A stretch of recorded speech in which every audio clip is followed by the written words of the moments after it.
बिस्मिल्लाहिर्रहमानिर्रहीम। अस्सलाम वालेकुम। आज मैं आपके साथ शेयर करूंगी पिज़्ज़ा सॉस की रेसिपी। ये बहुत आसानी से और घर में जो चीज़ें मौजूद होती हैं उनसे बन जाता है। ये देखें, ये हमने लिया है टमाटो केचप 1 कप,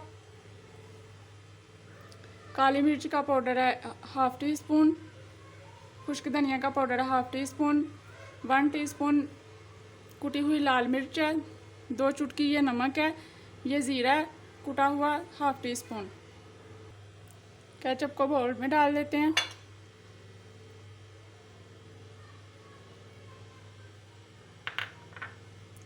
सारे मसाले इसमें शामिल कर लेंगे।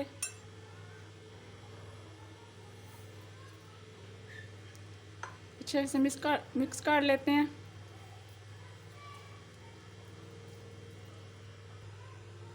वाली रेसिपी है, बिल्कुल 2 मिनट में अच्छे से मिक्स हो गया।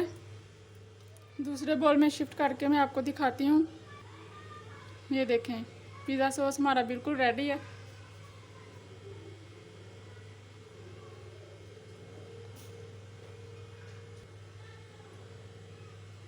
फटाफट से 2 मिनट में बन गया।